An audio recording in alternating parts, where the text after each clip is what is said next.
Welcome to our channel, where we dive into real-life relationship issues and everyday challenges. Today, we'll discuss a situation many people can relate to, but few would ever want to experience. Let's start with a personal story. Names and ages have been changed to protect privacy, as some of my family members are active on Reddit, Revenge, and if this goes viral, it could make things even worse than they already are. I'm asking for constructive advice, only no harsh comments. Please. I'm already hurting enough. The title says it all. My stepsister is dating my ex. Sounds unbelievable, right? Trust me, I couldn't believe it either. But there's more. It's not just a casual fling. They're committed and planning to get married in a month, and I'm expected to act like I'm happy for them. My whole family seems to be celebrating, and they didn't even stop to consider how I might feel about this. The situation is tearing me apart. I'm still not over my ex, and now I'm forced to see him move on right in front of me. What's worse is that everyone in my family knows about our past. They know we were together for over 2 years, and yet my ex managed to move on within just 3 months. We had plans to get married someday, but he left me over a lie. Someone told him I cheated, which I never did, and I swear that with all my heart. I tried to explain and stand my ground, but he refused to believe me. He called me a cheater and a liar, and then, just like that, replaced me with my stepsister.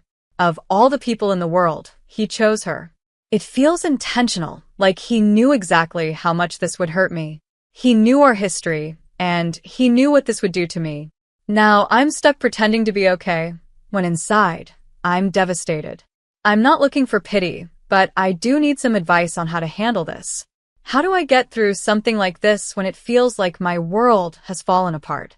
I've been through so much because of her, and how terribly she's always treated me. Despite everything, he still had the audacity to do this to me. The worst part? They look completely in love. The cold, distant guy I used to know is gone, and now there's this new, kinder version of him that's surfaced. It seems like he's changing and trying to be a better man for her. It hurts even more knowing that he loves her. I did nothing wrong, yet she's the one he chose. My family hasn't helped at all. Instead, they've rubbed it in my face, constantly reminding me how much he's changed now that he's found the right person.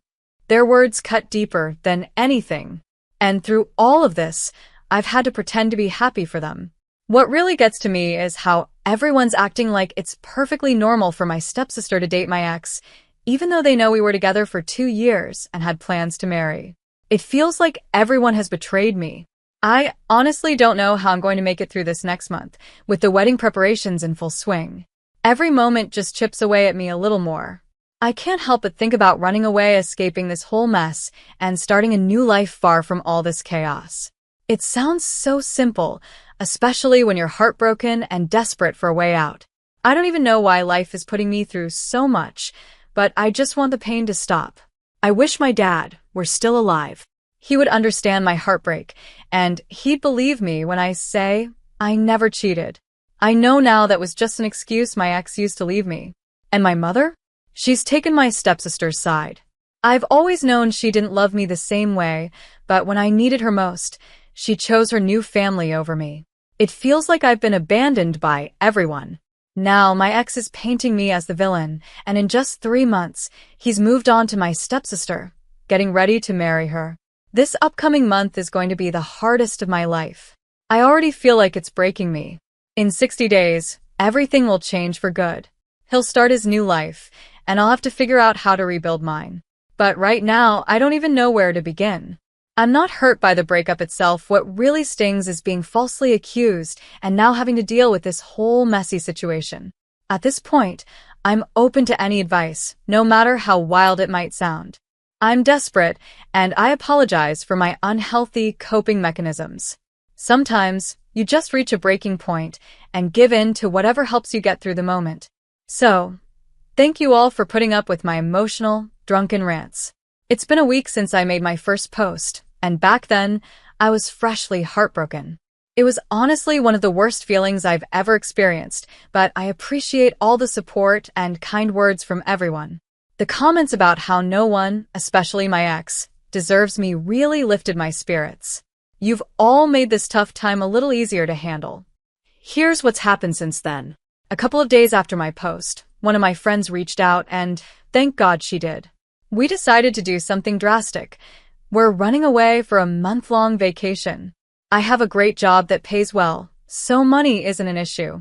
I know I need time to heal, breathe, and just be somewhere peaceful, away from everything. We chose Belgium as our destination, and for the next 2 weeks, we'll be soaking in the sun and sea, away from anyone who knows us. The pain is still there, but I can feel myself starting to heal. I've already notified my office about my 2-week leave, and they approved it, one of the perks of being the top employee for the past 3 years.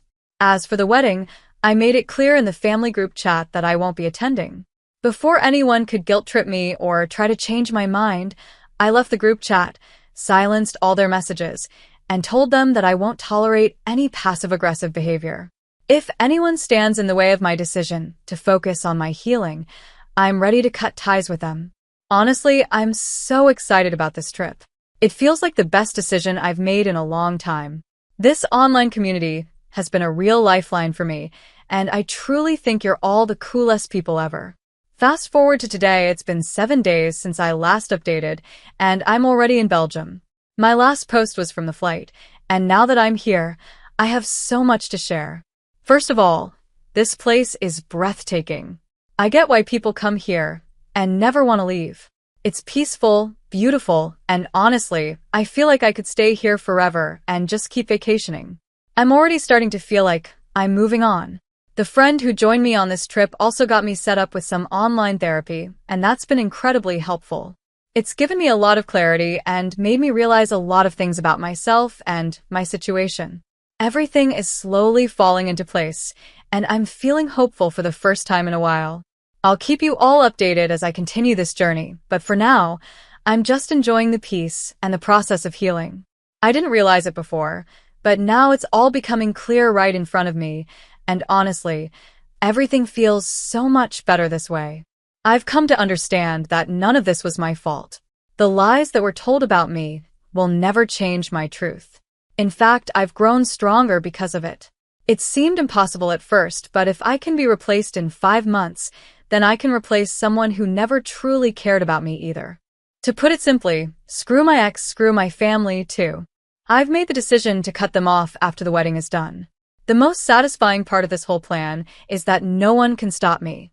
I've also become more spiritual and have been connecting with my dad's soul more. I feel his presence guiding me, and it's like it's just me, my father, and God against the world. That's all I need right now. This might sound like a crazy update, but honestly, if I seem like the bad guy here, so be it. Sometimes you have to embrace your inner strength to fight back against the pain and negativity. After focusing on myself for the entire month, I can confidently say that I'm so much better than I was before. I've rediscovered myself, explored new things I enjoy, and I'm truly happier. Now, let's get to the interesting part. While exploring the city, I bumped into an old friend, someone who used to be my best friend in high school. Funny enough, she was also my stepsister's unrequited love for years. She had feelings for him for about 3 to 5 years, but he liked me instead, which is one of the reasons she bullied me back then. Anyway, we ended up reconnecting, went out for drinks, and took a walk on the beach. We caught up on everything happening in our lives, and I shared my sad story with him. He was genuinely sympathetic, and it felt refreshing. He's everything I wish my ex could have been. Looking back, I have no idea why I didn't give him a chance earlier. We talked for hours and ended up spending the night together, and honestly, it was the best night of my life. I've never felt this connected to someone before. Our chemistry was undeniable, and I just knew that the universe had sent him my way at the perfect time. We're not exclusive yet, and we're definitely taking things slow, but I'm excited about where this could go. And don't worry about my other friend feeling left out. Her boyfriend joined us this weekend, so now we both have someone with us. It feels like everything is finally falling into place. We're heading home tomorrow, and the wedding is in 5 days. We'll arrive in 1 day, take some time to rest, and then show up to the wedding. It's crazy how life can turn around, but I'm feeling ready for whatever comes next. I made up my mind to show up at the wedding and show everyone just how much I've healed. It's time for my stepsister to know exactly how I felt through all of this. And no, I'm not manipulating anyone. It was actually his idea for us to attend the wedding together. All I know is that this is going to be the best Friday of my life. So, here's the final update.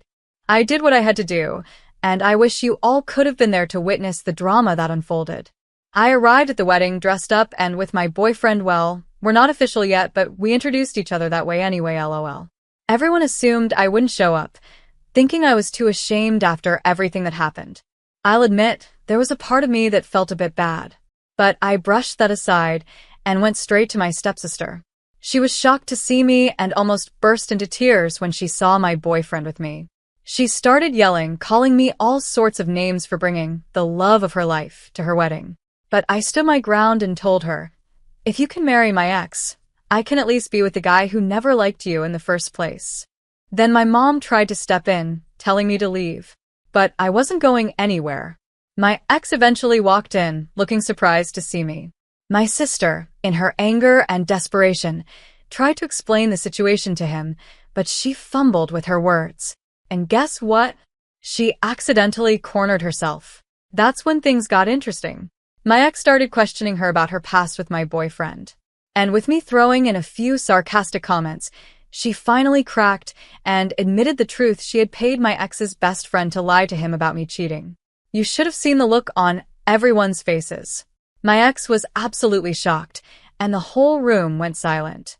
It turned out that my stepsister had been behind everything all along. It all made sense. The wedding was called off right then and there. And guess who's now trying to worm his way back into my life? Yep, my ex. But poor him. He doesn't stand a chance. There's no way I'm forgiving him or letting any of them back into my life. They've all lost the right to be a part of it. That's pretty much it for now. If anything else happens, I'll update you, but honestly, this whole story feels like something out of a movie or novel. As unbelievable as it sounds, it's all true, and I've seen enough crazy things in my life to know that stuff like this can actually happen. Kudos to all of you who followed along with me. Here's to a better life ahead because trust me, the ex is beyond embarrassing at this point. Anyway, on to the next chapter of my life. I'm 27, and I recently moved to the country, staying with my brother, who's 40, and his wife for the last 4 months, while I sort out my paperwork and get myself settled. I've been helping out around the house, doing my own laundry and cooking for both myself and my brother, so he has food to take to work. I'm also paying my share of the bills and groceries. I'm really grateful they've let me stay, but there are always little things my brother says that make me feel like I'm not doing enough. For example, he questions why I don't iron their clothes, criticizes the type of sausages I use for meals, and expects me to clean his dishes, even though he never cleans mine. He also doesn't knock before entering the room I'm staying in. To make things worse, I recently found out that my sister-in-law did a cleaning inspection of my room without telling me, which really hurt because it felt like an invasion of my personal space. Now, my sister-in-law is scheduled for knee surgery this week and will be recovering at home for the next 5 months. Since I work from home, it's expected that I'll take on most of the household chores during this time. This all feels overwhelming, and I'm starting to feel like I have no control over my own life. My anxiety is through the roof. I've already found a new place to stay and plan to move out this week, but I haven't told them yet. Am I the bad one for moving out when I know they'll likely expect me to take care of my sister-in-law during her recovery? Update. Thank you to everyone who offered kind words and advice. It really helped me see the situation more clearly. Yesterday, I finally moved my things out while my brother and sister-in-law were away. I waited for my brother outside when he got home so we could talk calmly, and I explained that I was moving out to a new place. I thanked him for letting me stay, and surprisingly, there was no big argument. I think he had a feeling that something like this was coming. I'm relieved there wasn't any drama, and I was able to leave peacefully. Verdict: you're not in the wrong. They were kind to let you stay, and you were equally considerate, contributing positively to their home. However, they made you uncomfortable, and it's understandable that you feel things would only get worse.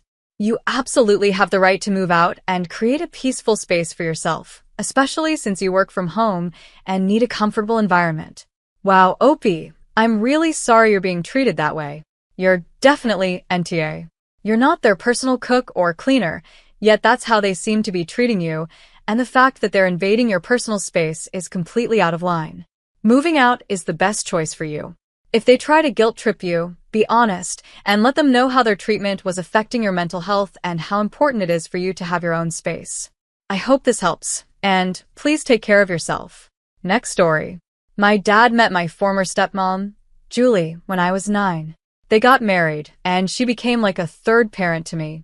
She joined us on family vacations, helped with my homework, came to my games and activities, and was a big part of my life. About a year or two ago, we found out my dad cheated and they divorced. I made it clear to my dad that I wasn't going to cut Julie out of my life just because they weren't married anymore. He didn't love that idea and just said, "We'll see." Despite the divorce, Julie and I still talk and meet up occasionally. Meanwhile, my dad's been dating a woman named Lauren for a while, and I met her around Thanksgiving. He's been trying hard to get me to bond with her, but honestly, I don't want to. I find her a bit annoying, and she keeps inviting me to do things like shopping, lunch, or getting our nails done, but I'm just not interested. Last Sunday, right before Mother's Day, we were at a family barbecue, and Lauren was there too. During a conversation, my aunt mentioned Julie and said she hoped she was doing well. I responded that Julie is doing great and mentioned we were meeting for dinner on Thursday because I wanted to give her a Mother's Day gift. My dad chimed in, asking, "A gift for what?" I told him it was for Mother's Day after all.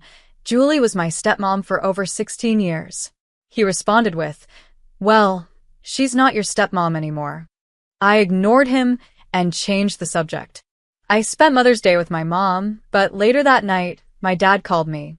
He told me he doesn't think I should be in contact with Julie anymore because it hurt Lauren's feelings when she found out I was meeting Julie for dinner and getting her a gift.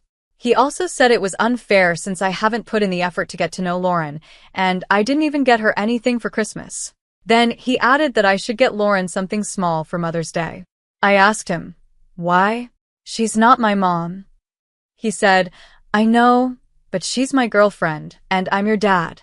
You should put in more effort." I told my dad that being a part of my life is something people earn equally. Just because Lauren is his girlfriend doesn't mean I owe her anything. He said I was being stubborn and needed to grow up. But my decision not to get close to Lauren has nothing to do with Julie. It's because before my dad met Julie, his previous girlfriends were honestly pretty strange. One of them acted like we were instant best friends from the moment we met. Another apparently called my mom trying to become her best friend after finding her number at my dad's house. And one kept trying to make me a girly girl, always pushing me to wear dresses. He never stayed with these women for long, usually just a few months, before moving on to the next one. When I was younger, I made an effort to get to know them, but now I don't have the energy or desire to do that anymore. I probably wouldn't feel any different about Lauren even if Julie had never been in the picture. I'm just over it at this point. So, am I the bad one for still talking to Julie and not trying to get to know Lauren? Verdict. Your dad divorced Julie, but you didn't.